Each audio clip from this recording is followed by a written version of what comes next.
جناب وہب علیہ السلام کی شہادت کے بعد آپ علیہ السلام کا سر کاٹ کر خیمہ گاہ حسینی کی طرف پھینکا گیا۔ وہب علیہ السلام کی والدہ نے وہب علیہ السلام کا سر اٹھا کر اسے بوسہ دیا اور دوبارہ واپس دشمن کی طرف پھینک دیا، اور آپ کی والدہ نے کہا کہ ہم راہ مولا میں دی ہوئی چیز واپس نہیں لیتے۔ یوں وہب علیہ السلام اپنی وفاداری اور جانثاری اور بہادری کے ساتھ شہادت کے عظیم منصب پر فائز ہو چکے تھے۔ اس کے بعد ادھم بن امیہ جو کہ بصرہ سے تعلق رکھتے تھے، انہوں نے بھی امام حسین علیہ السلام پر اپنی جان فدا کر دی۔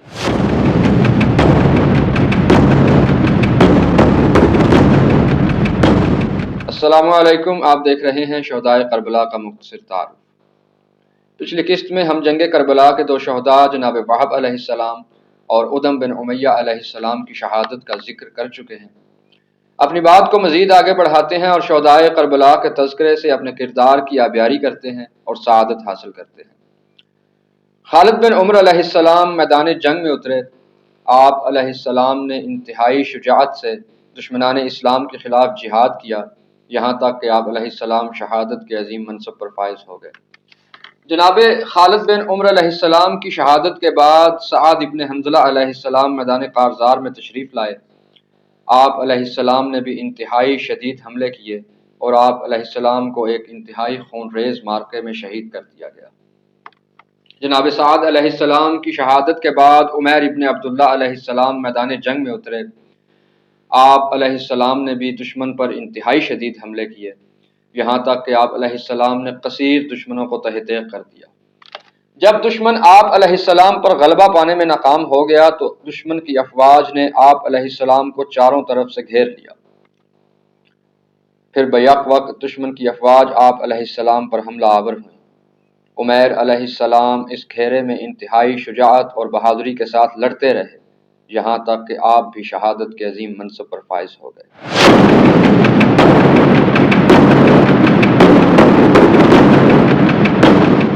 مسلم بن اسجع الاسدی علیہ السلام انتہائی شریف اور عبادت گزار شخص تھے۔ کہا جاتا ہے کہ آپ علیہ السلام کو صحابی رسول صلی اللہ علیہ وآلہ وسلم ہونے کا شرف بھی حاصل تھا۔ اس کے علاوہ آپ کو مختلف اسلامی جنگوں میں نمایاں کردار ادا کرنے کی وجہ سے بھی جانا جاتا ہے۔ فتح آذربائیجان کے موقع پر حضرت حذیفہ یمان رضی اللہ تعالی عنہ کے ہمراہ آپ علیہ السلام نے کارہائے نمایاں سر انجام دیے۔ جن لوگوں نے امام حسین علیہ السلام کو کوفہ آنے کی دعوت دی تھی، ان میں جناب مسلم بن اسجع علیہ السلام بھی شامل تھے۔ 9ویں محرم الحرام کی شام کو امام علی مقام علیہ السلام نے اپنے خطبہ میں ارشاد فرمایا، یہ لوگ میرا خون بہانا چاہتے ہیں، اے میرے اصحاب اور اے میرے رشتہ داروں، اگر تم جانا چاہو تو یہاں سے چلے جاؤ، میں اپنی بیعت کو تم سے اٹھا لیتا ہوں۔ جس کے جواب میں مسلم بن اسجع علیہ السلام نے کہا، یہ ہو ہی نہیں سکتا کہ ہم یہاں سے چلے جائیں، اگر ہمیں ساری عمر مارا جائے اور دوبارہ زندہ کیا جائے پھر بھی ہم آپ علیہ السلام کے ساتھ ہی رہیں گے۔ آپ علیہ السلام کے قدموں میں شہادت سعادت عظمیٰ ہے۔ 10 محرم الحرام جب دشمن نے شدید حملہ کیا تو مسلم بن اسجع علیہ السلام نے انتہائی مستعدی سے اس حملے کو روکا۔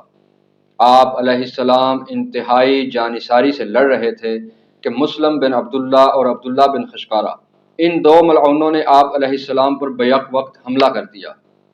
میدان کربلا گرد سے اٹ چکا تھا۔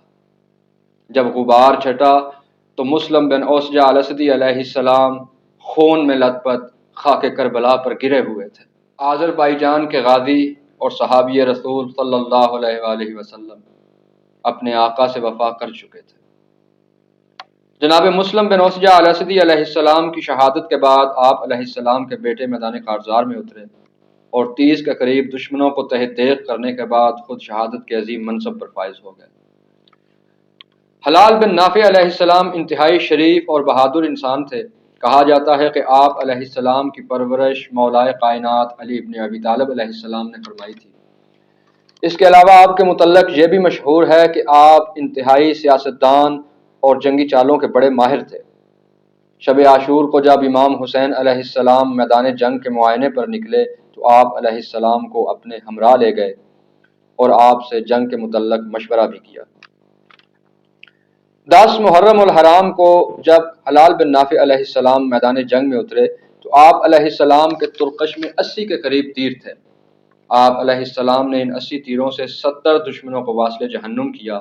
جب آپ علیہ السلام کے تیر ختم ہو گئے تو آپ علیہ السلام نے تلوار نکالی اور دشمن پر اپنی تلوار سے حملہ آور ہوئے۔ مزید آپ نے 13 دشمنوں کو قتل کر دیا۔ جب دشمن آپ علیہ السلام پر غلبہ پانے میں ناکام ہو گیا تو دشمن کی ایک کثیر تعداد نے آپ علیہ السلام پر بیک وقت حملہ کر دیا۔ آپ علیہ السلام انتہائی جانثاری اور بہادری کے ساتھ لڑتے رہے، یہاں تک کہ طویل معرکے کے بعد آپ علیہ السلام کے ہاتھ تلوار چلاتے چلاتے نڈھال ہو گئے۔ آپ علیہ السلام کو گرفتار کر لیا گیا اور گرفتار کرنے کے بعد شہید کر دیا گیا۔ دعا ہے کہ رب کریم ہمیں ان شہداء کے راستے پر چلنے کی توفیق عطا فرمائے۔ اگلی قسط میں مزید شہداء کربلا کے بارے میں جاننے کی کوشش کریں گے۔ تب تک کے لیے اجازت دیجیے۔ اللہ حافظ۔